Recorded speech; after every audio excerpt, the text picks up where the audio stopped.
gaano kaya kasakit ang dinanas ng pusang ito hanggang sa tuluyang tumulo ang kanyang mga luha.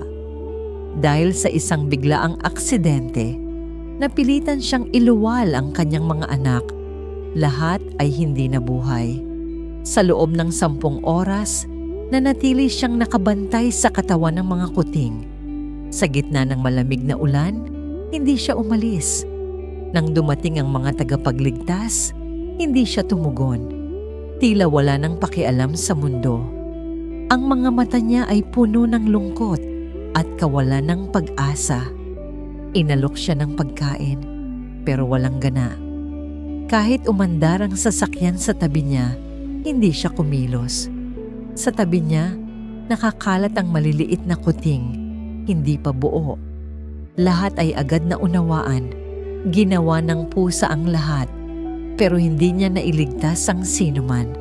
At ngayon, ang tanging kaya niyang gawin ay manatili sa tabi nila.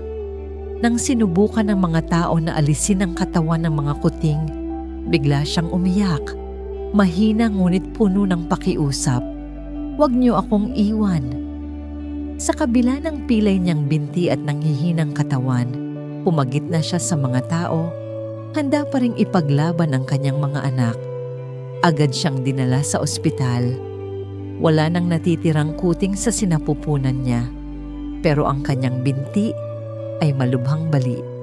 Sabi ng doktor, dahil sa banggaan, napaaga ang kanyang panganganak.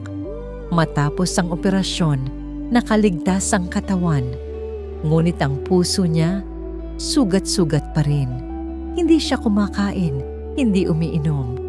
Tahimik lang siya. Hindi umiiyak, hindi gumagalaw. Parang wala nang dahilan para mabuhay.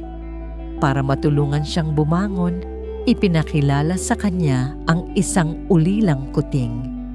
Iniwan din ito ng ina at hindi pa nakakakita.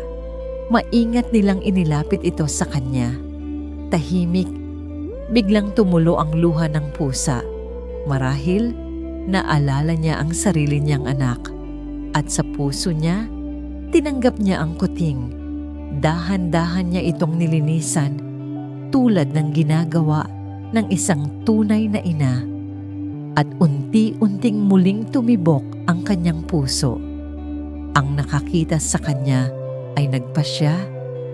Itataguyod niya ang bagong pamilya. Wala na ang dating mundo ng pusa, pero may bagong simula.